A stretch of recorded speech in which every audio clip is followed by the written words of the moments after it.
Pecar como Dios manda. Capítulo 6. Sementales y cogelones famosos. MNBV, gracias, quizá, a que la cosecha de mujeres nunca se acaba, el placer derivado de la fornicación lujuriosa y la voluptuosidad de la carne se convirtió en el deporte favorito de muchísimos mexicanos, sobre todo entre las clases dominantes. En la sociedad náhuatl el individuo tenía la obligación de reproducirse. Por ello, se toleraba el amancebamiento y, tal como vimos, esta situación no obligaba a los jóvenes mancebos a contraer matrimonio. Una vez que habían procreado un hijo, los padres de la mujer le exigían que escogiese entre la separación o el matrimonio. Si se inclinaba por la primera opción, la doncella era considerada la dejada por un nacimiento, y, si tenía buena suerte, podría casarse en el futuro. Asimismo, para proveerse de mujeres, los señores principales tenían derecho de solicitar doncellas de sus súbditos, quedando excluidas las mujeres que ya estaban casadas. La actividad erótica era vista, asimismo, como una obligación destinada a propiciar lluvias abundantes, buenas cosechas y asegurar el triunfo de los ejércitos, y, para lograrlo, debían estar muy bien dotados y ser excelentes amantes. Las fuentes, en especial Sahagún, mencionan, no sin asombro, que la capacidad amatoria de los otomíes, quienes habían hecho del erotismo un culto mayor, por lo que sus actos amorosos debían ser intensos y prolongados, era proverbial. Y, según dicen, cuando dormía el hombre con la mujer si éste no tenía cuenta con ella cuando menos 10 veces, descontentábase la mujer y apartábase el uno del otro. Y si la mujer era flaca para sufrir hasta 8 o 10 embestidas, también se descontentaban de ella y la dejaban en breve. Podemos pensar que la fama de estos frenéticos cogelones debió de provocar envidias superlativas y que, para no sentirse menos, muchos intentaron imitarlos e hicieron de su potencia amatoria el paradigma del comportamiento sexual. Se sabe, gracias a Bernal Díaz del Castillo, que a Moctezuma Xocoyotzin se le servía frecuentemente, en copas de oro fino, cierta bebida hecha de cacao. Entre otros afrodisíacos, cuyos efectos describiremos con detalle más adelante. Que tenía como propósito incrementar sus facultades amorosas. También, que este güey Tlatoani se ungía con su perfume cuando danzaba en público, para rendir a las mujeres que presenciaban el baile y llevarlas a su tálamo. No en balde se afirma que en un momento dado tuvo 150 esposas preñadas, muchas de las cuales se vieron precisadas a abortar porque tal número de hijos del señor presentaba problemas graves en la sucesión del reino. Moctezuma Xocoyotzin destacó, entre otras cosas, por ser un sibarita extravagante y un semental consumado. El emperador azteca vivía rodeado constantemente de 3.000 personas en su palacio, sin contar las águilas, serpientes y jaguares que mantenía en habitaciones especiales y que consumían diariamente 500 pavos. Vivía como potentado en medio de una abundancia que compartía con un séquito cada día más numeroso. Algunos cronistas, entre ellos Francisco Hernández en su libro Antigüedades de la Nueva España, calcularon que llegó a tener alrededor de 2.000 concubinas. A muy pocos hombres y estos designados para estos menesteres, se les permitía pasar la noche en esas casas reservadas tan solo a las mujeres, de las cuales, 1.000 o más habitaban en ellas o, según dicen otros, 3.000 si se cuentan las esclavas y las criadas, porque Moctezuma para su uso tomaba entre las hijas de los señores aquellas que le placían más, y las otras eran repartidas y concedidas como mujeres a los señores, a sus criados y a sus amigos, por lo que dicen que aconteciera alguna vez que fueran encontradas 150 de las concubinas de Moctezuma embarazadas al mismo tiempo. Si bien Moctezuma Xocoyotzin se ganó con creces la denominación de semental de su época, no fue el único que se mereció un galardón tan distinguido. Netzahualcóyotl, a los 72 años cumplidos había engendrado 60 hijos varones y 57 hijas, aunque los legítimos no fueron más que 2. Netzahualpilli, su hijo, parece haber tenido más de 2.000 concubinas, aunque con las que él trató familiarmente y tuvo hijos en ellas, fueron 40, entre ellos Cacama, concebido con una hermana de Moctezuma y a quien éste encumbró al cargo de rey de Texcoco. Con las demás concubinas tuvo 144 hijos e hijas. Mas solo reconoció a 11 hijos como legítimos, habidos con su mujer principal. A su muerte, fueron sacrificados para acompañarlo en la pira funeraria 200 esclavos y 100 esclavas, varias de ellas de manera voluntaria debido a que habían disfrutado de la pericia amatoria de su señor y, no faltó quien lo jurara, todavía estaban perdidamente enamoradas. Otros garañones, mencionados en la crónica Mexicayotl aunque sin tantas pretensiones, fueron Axayácatl, padre de 22 hijos. Ahuizotl con igual número. Y Moctezuma y Luicamina con 19. El Cihuacóatl Elchin se casó primero con una doncella noble de Amecameca, con la cual tuvo 5 hijos, y después tuvo 12 mujeres secundarias de las cuales cada una le dio un hijo o una hija, pero otros mexicanos dicen que, en realidad, procreó 83 hijos. El prestigio de un semental notorio era delicado y había que ser cuidadoso con él, so pena de caer en desgracia o convertirse en la burla de cortesanos y sirvientes. Huemac, 10º soberano tolteca, perdió su popularidad entre sus súbditos por casar con un demonio hembra, llamado Coacuelle, la de la falda de serpientes. De la que varias fuentes dan el curioso detalle de que tenía las posaleras de una braza de ancho.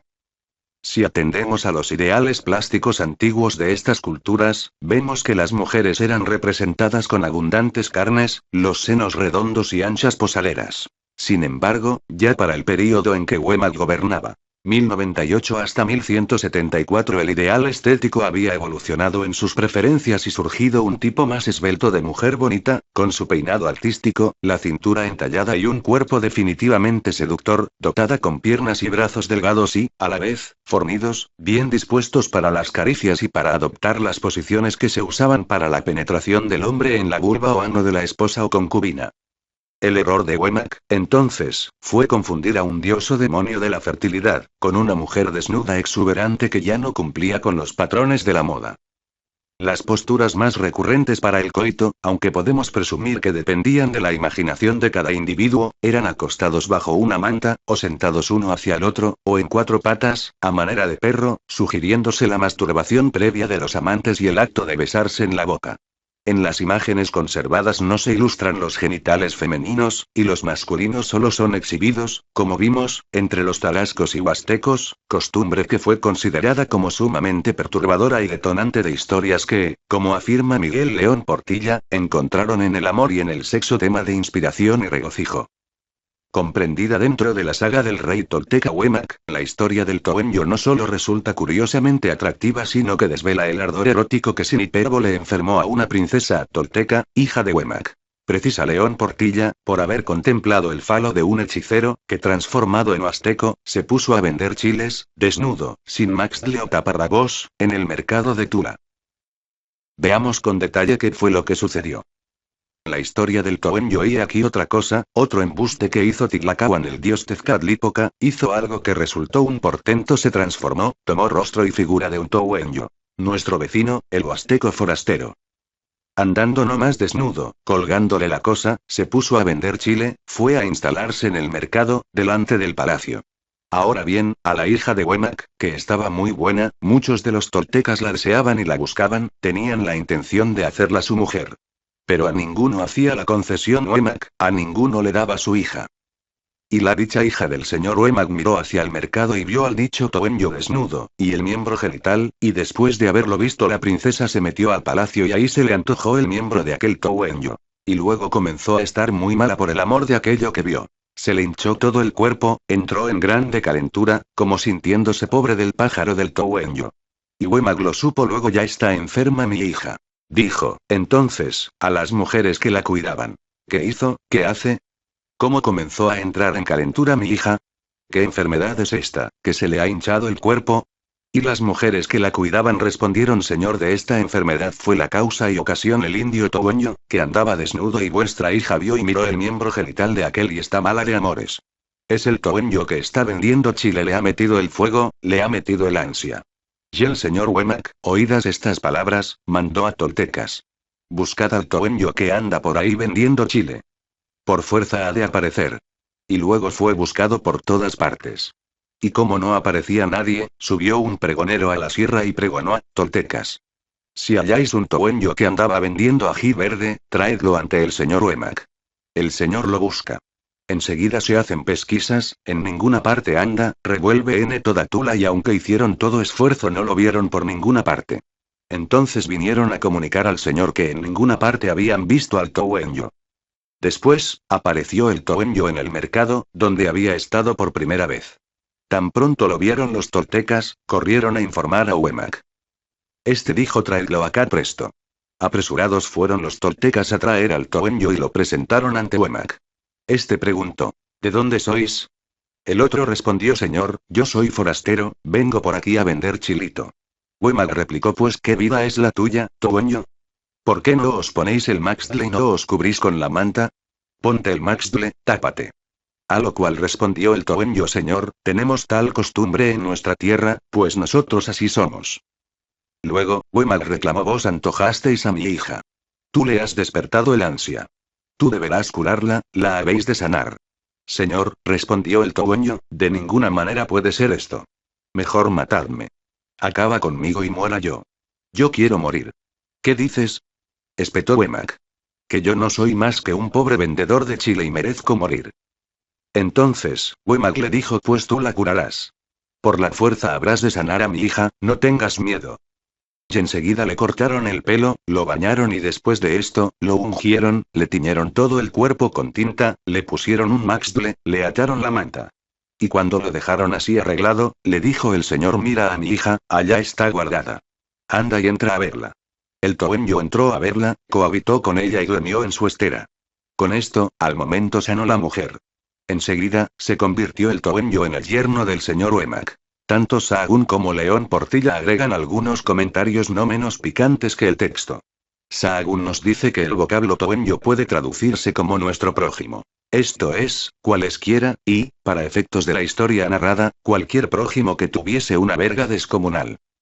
Asimismo, nos aclara que, entre los defectos notables de los cuextecas o aztecos, estaba el hecho de que los hombres no traían maxtle con que cubrir sus vergüenzas. León Portilla comenta la doble intención del término chile o chilchotl para designar, gracias a su forma, el miembro viril del varón.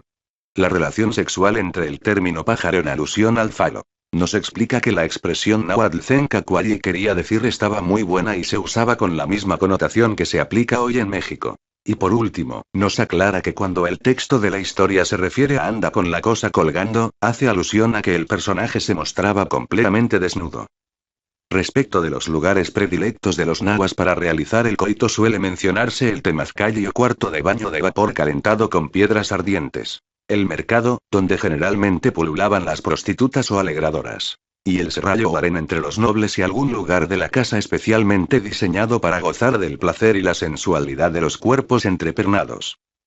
El temazcalli en particular, formaba parte de una tradición más compleja respecto a la costumbre de cuidar, estimular y disfrutar del cuerpo, y se usaba tanto para efectos terapéuticos, como para preservar la limpieza del cuerpo, amén de que era el recinto ideal para los desfogues de la carne.